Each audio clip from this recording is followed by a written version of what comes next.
नमस्कार, मी संजय आवटे. कारण राजकारण या विशेष कार्यक्रमात तुमचं पुन्हा एकदा स्वागत. काल ज्या ज्या ठिकाणी मतदान झालं त्यामध्ये वायनाड पण एक होतं. केरळमधल्या वायनाडमधून राहुल गांधी उभे राहिले.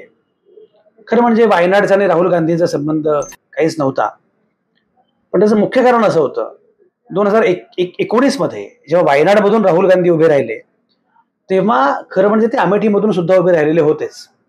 पण अमेठीमध्ये आपलं काही खरं नाही. अमेठीमध्ये पराभव होऊ शकतो आणि जर राहुल गांधी अमेठीमधून पराभूत झाले तर राहुल गांधी लोकसभेमध्ये असणारच नाही, हे काही बरं नाही. म्हणून मग राहुल गांधींना वायनाडचा पर्याय सुचवला गेला.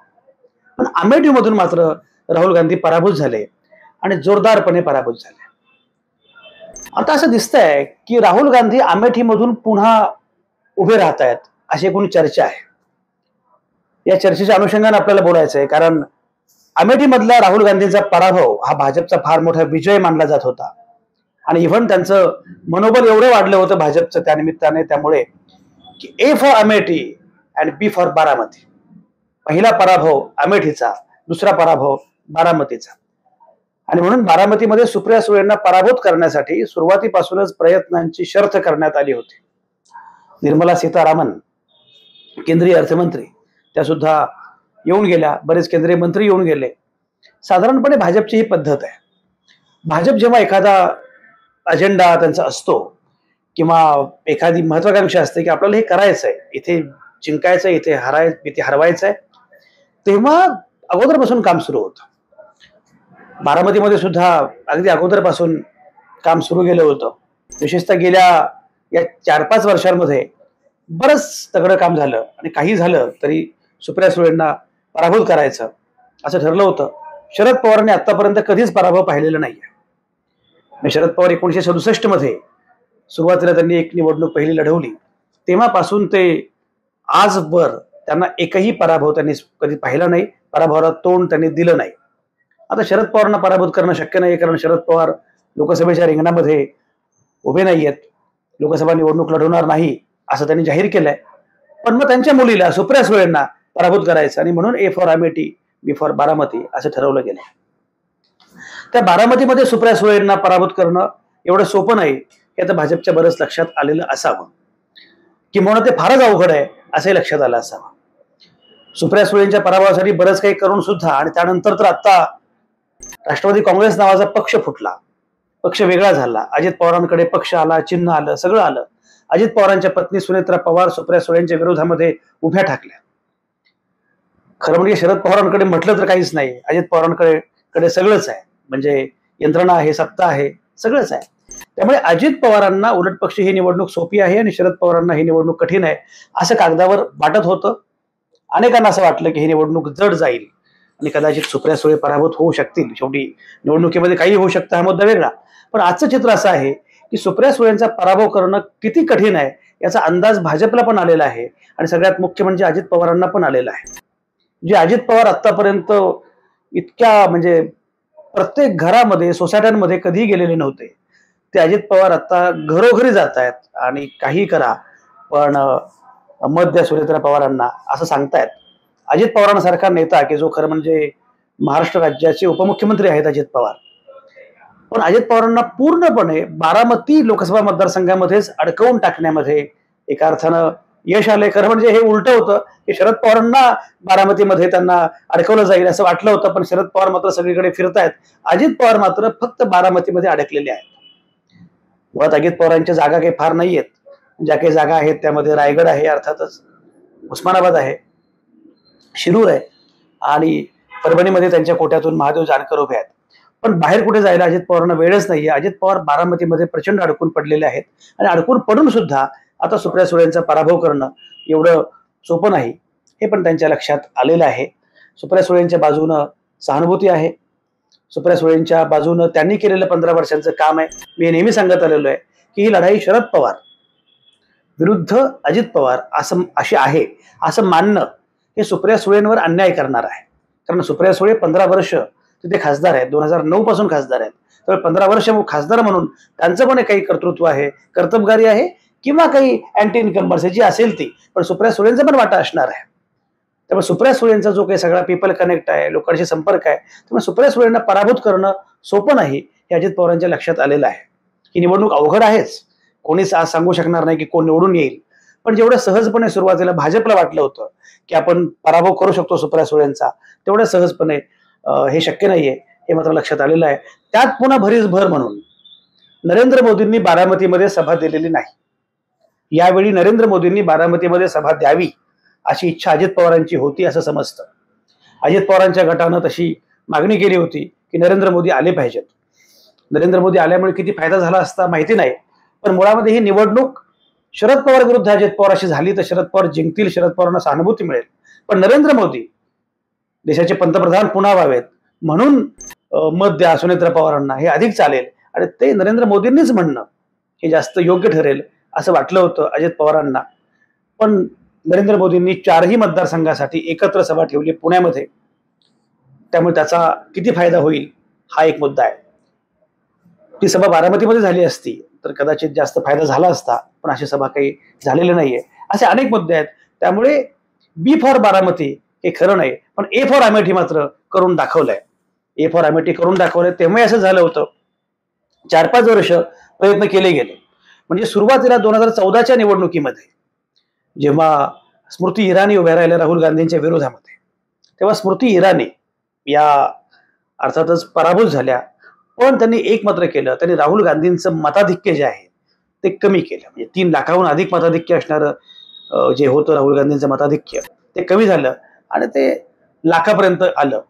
पहिला टप्पा हा होता. 2014ची निवडणूक ही फक्त सुरुवातीला पहिल्या टप्प्यामध्ये राहुल गांधींचं मताधिक्य कमी करणं आणि त्या भागामध्ये फिरणं, त्या भागामध्ये एकूण आपला एक दबदबा तयार करणं, शांतपणे काम करत राहणं हे स्मृती इराणींनी केलं, भाजपनं केलं. सावकाशपणे भाजपची पावलं पडत होती, त्याचा फायदा भाजपला होत होता. स्मृती इराणींचं महत्व हळूहळू वाढत होतं. राहुल गांधींच्या हे लक्षात येत होतं, पण ते आलं तरी सुद्धा त्याला उशीर होत होता. त्यामुळे राहुल गांधींनी जे करायला पाहिजे ते केलं नाही. काँग्रेस अनेकदा लक्ष देत नाही, निवडणुकीची व्यूहरचना करण्यामध्ये काँग्रेस अनेकदा कमी पडते, त्याचा हा पुरावा होता. त्यामुळे काँग्रेस मागे पडत गेली. 2019च्या निवडणुकीमध्ये मात्र स्मृती इराणींनी थेटपणे राहुल गांधींचा पराभव केला. मताधिक्य कमी होतं पण पराभव झाला. पराभव तर पराभवच होता. पराभव झाला. 47,000 मतांनी त्यांनी पराभूत केलं राहुल गांधींना.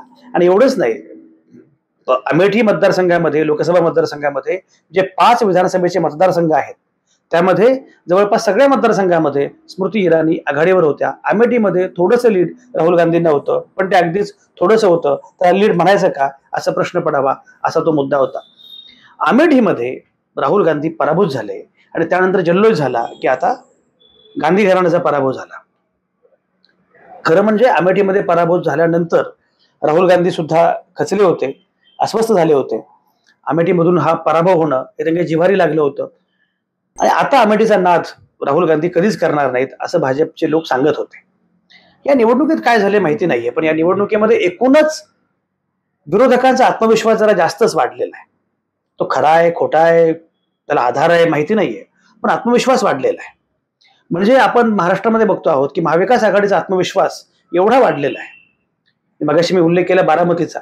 एकूणच महाराष्ट्रामध्ये ज्या प्रकारे शरद पवार उद्धव ठाकरे ज्या आत्मविश्वासानं त्यांच्या रॅलीज होत आहेत, तो आत्मविश्वास उलट पक्षी विरोधी गटाकडे मात्र, विरोधी गटाकडे म्हणजे सत्ताधारी गटाकडे म्हणूया आपण, दिसत नाहीये. एकनाथ शिंदे हे महाराष्ट्राचे मुख्यमंत्री खरेच, पण ठाण्यातले असणारे एकनाथ शिंदे, ठाणे हा एकनाथ शिंदेचा बालेकिल्ला, पण ठाण्याची उमेदवारी सुद्धा एकनाथ शिंदेंना घोषित करता येऊ नये, त्याची वाट बघावी लागावी. कल्याणची आपल्या मुलाची उमेदवारी सुद्धा अधिकृतपणे जवळपास घोषित केली जाऊ नये, हे जे काही बाट्याला आलेलं आहे एकनाथ शिंदेंच्या, त्यामुळे त्यांची मोठी पंचायत झालेली आहे. दुसरीकडे अजित पवारांची पंचायत त्याहून मोठी आहे. म्हणजे ज्या ठिकाणी जागा मिळाल्या त्या ठिकाणी माणसं नाही मिळाली, माणसं होती तर जागा नाही मिळाल्या, अशा सगळी अवस्था झाली. त्यामुळे आज अशी अवस्था आहे की एकनाथ शिंदेच्या जवळपास दुप्पट जागा उद्धव ठाकरे लढवत आहेत आणि अजित पवारांच्या दुप्पट जागा शरद पवार लढवत आहेत. अशा सगळ्या अवस्थेमध्ये जर एकूण जागा तेवढ्याच निवडून आल्या, म्हणजे मागे असं कोणीतरी म्हटलं होतं सर्वेक्षणामध्ये की अजित पवारांना 0 जागा मिळतील. आता अजित पवारांना 0 जागा मिळाल्या आणि शरद पवारांना समजा 4-5 जागा मिळाल्या, एकनाथ शिंदेंना काय 4-5 जागा मिळाल्या आणि उद्धव ठाकरेंना 10-12 जागा मिळाल्या, असं काही घडलं तर जनतेच्या न्यायालयानं फैसला दिलेला आहे आणि आता खरी शिवसेना ही, खरी राष्ट्रवादी ही असं म्हटलं जाईल का? अशा अनेक गोष्टी आहेत. त्यामुळे हे सगळीकडे आता दिसतंय असं की आत्मविश्वास जो वाढलाय महाराष्ट्रामध्ये महाविकास आघाडीचा, ते चित्र बाहेर पण दिसतंय. परवा आपण उत्तर प्रदेशवर एक कार्यक्रम केला होता. उत्तर प्रदेशचा पश्चिम भाग ही उत्तर प्रदेशची प्रयोगशाळा मानली जाते. त्या प्रयोगशाळेमध्ये आता अशी अवस्था आहे की राम मंदिराची चर्चा नाही, राम मंदिराची लाट नाही. उलट पक्षी अखिलेश आणि राहुल हे एकत्र आल्यामुळे एक वेगळंच वातावरण तयार झालेलं आहे आणि फार वेगळ्या प्रकारचे मुद्दे, सामाजिक न्यायाचे मुद्दे, सोशल इंजिनिअरिंगचे मुद्दे पुढे येत आहेत आणि हिंदुत्वाचा जो मुद्दा भाजपला प्रचारामध्ये आणायचा होता त्यावर प्रचारच होत नाहीये. ही पंचायत आहे. हे देशभर अनेक ठिकाणी घडतंय. हे बिहारमध्ये पण घडतंय, सगळीकडे घडतंय. एकूणच आत्मविश्वास विरोधकांचा वाढत चाललाय आणि याच्या उलट भाजपचा आत्मविश्वास मात्र कमी होतोय असं दिसत आहे. नरेंद्र मोदींची जी भाषणं पहिल्या टप्प्यानंतर झाली, दुसरा टप्पा संपल्यानंतर आता ती भाषणं आणखी कशी होतील ते आपण बघितलं पाहिजे. पण दुसऱ्या टप्प्यामध्ये सुद्धा तशा अर्थानं मतांची टक्केवारी फार आहे असं दिसत नाहीये. मतांची टक्केवारी होत नाहीये, मतांची टक्केवारी दिसत नाहीये. पहिला टप्पा, दुसरा टप्पा, दोन्ही टप्प्यांमध्ये मतांची टक्केवारी वाढत नाही. कुठलीच लाट नाही, कुठलीच लहर नाही. 2004 प्रमाणे, इंडिया शायनिंग प्रमाणे जणू काही सत्तांतर होईल का? आणि विरोधकांचं मनोबल वाढतं आहे, भाजपचं मनोबल मात्र थोडंसं खच्ची होत आहे. एवढंच नव्हे, देहबोली बदललेली आहे, भाषा बदललेली आहे, अशी सगळी पंचायत आहे असं सगळं दिसतंय. अशा वेळी एक बातमी आलेली आहे, ती बातमी फार महत्वाची आहे. ती बातमी अशी आहे की अमेठीमधून राहुल गांधी उभे राहणार. म्हणजे खरं म्हणजे राहुल गांधी अमेठीमधून उभे राहणार याचं फार हे आश्चर्यकारक आहे. म्हणजे अमेठीचं जे कार्यालय काँग्रेसचं तिथं रंगरंगोटी सुरू झालेली आहे, सगळीकडे चहल पहल आहे. राहुल बिन अमेठी सुन, राहुल शिवाय अमेठी सुनी, अशा प्रकारच्या भावनिक पोस्टर्सनं सध्या तिथे अमेठी पूर्णपणे रंगलेलं आहे. अमेठीमध्ये राहुल गांधी उभे राहत आहेत. अमेठीमधून राहुल गांधींनी उभं राहणं हे खरं म्हणजे इट इज व्हेरी अँबिशियस, हे फार महत्वाकांक्षी आहे. आपण अमेठीमधून पुन्हा निवडून येऊ शकतो असं राहुल गांधींना का वाटावं? राहुल गांधींसारखा पक्षाचा, काँग्रेसचा एवढा मोठा नेता जर अमेठीमधून पराभूत झाला तर त्याची मोठी किंमत काँग्रेसला चुकवावी लागेल. दुसरा पराभव असेल सलग राहुल गांधींचा, आणि नेताच पराभूत झाला तर नेता इतरांना जाब काय विचारेल, इतर ठिकाणी आत्मचिंतन वगैरे काय करेल, हे एकूणच काँग्रेससाठी फारच लाजिरवाणं होईल, अडचणीचं होईल. बरं, अमेठीमधून राहुल गांधींनी उभं राहावं अशा बऱ्याच काही, फार तसं म्हटलं तर राहुल गांधी हे अमेठीमध्ये गेल्या 5 वर्षांमध्ये फारसे फिरकले नाहीत असं म्हणता येईल. पराभव झाल्यानंतर वर्ष 2 वर्ष ते गेलेच नव्हते, त्यानंतर गेले. हा त्यांचा हे चूकच आहे.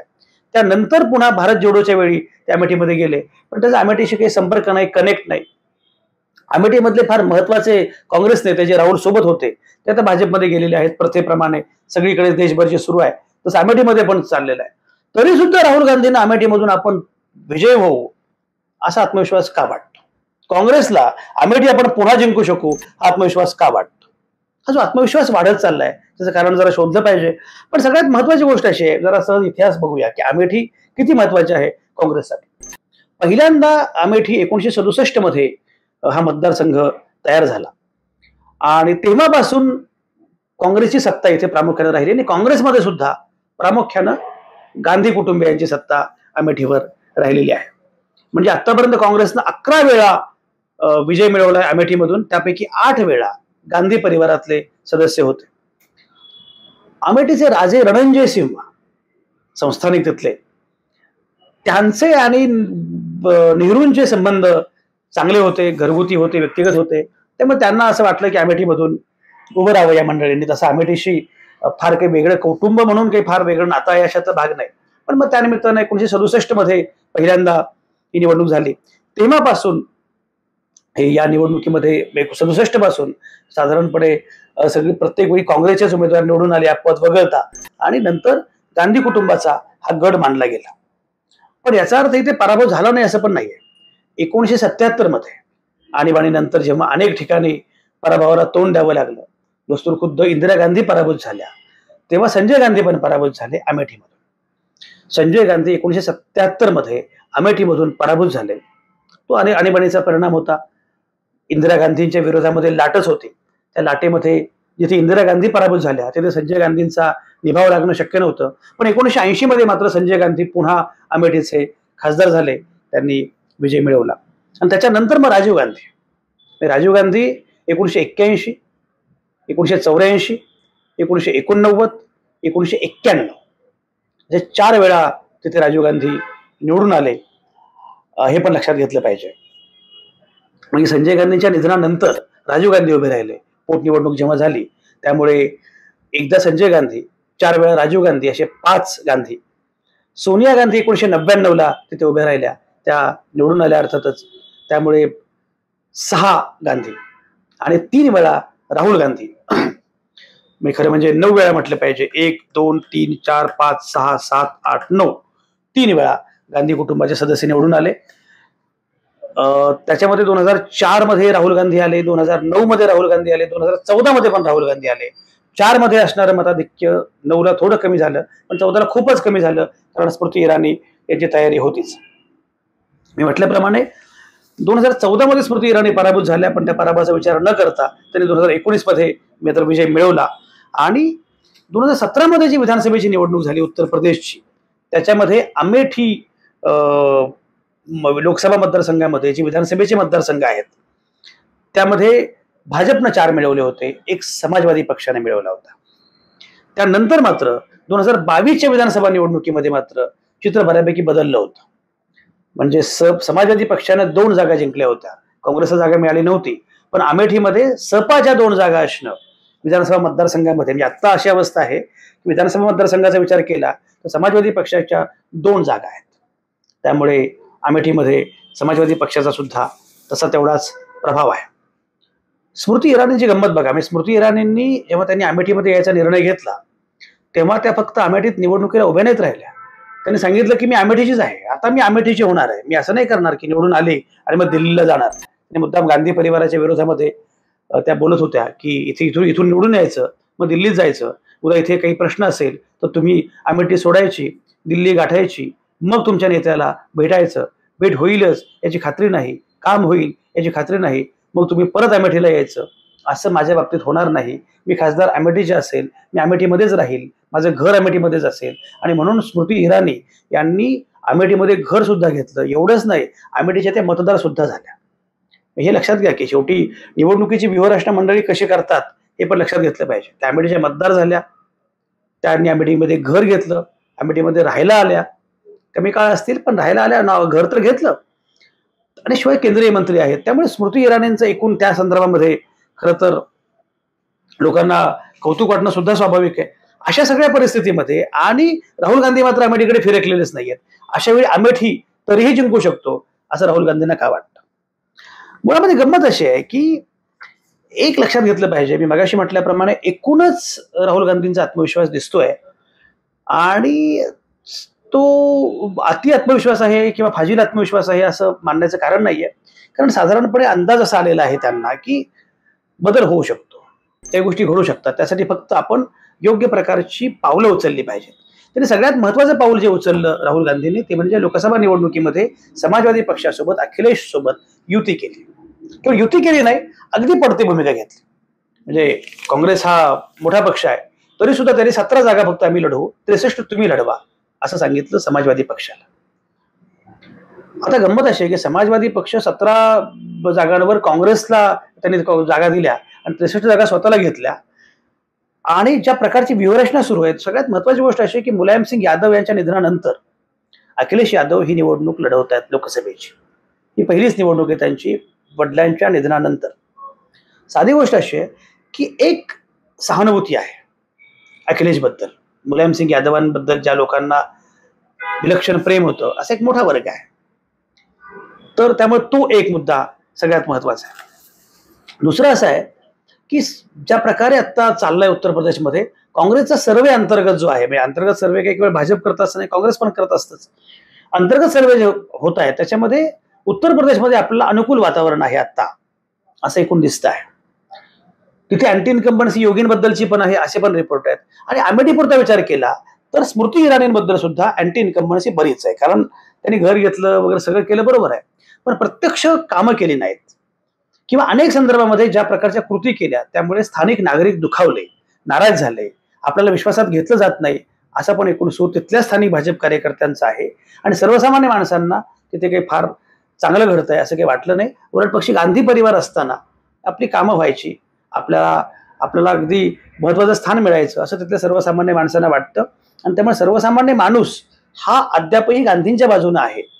गांधी परिवाराला तो मिस करतोय. एकदा आपण तो निर्णय घेतला, एकदा राहुल गांधी पराभूत झाले, पण तरी सुद्धा आता ही चूक सुधारायची आहे असा पवित्र तिथल्या लोकांचा आहे, असा सर्वे आहे म्हणे.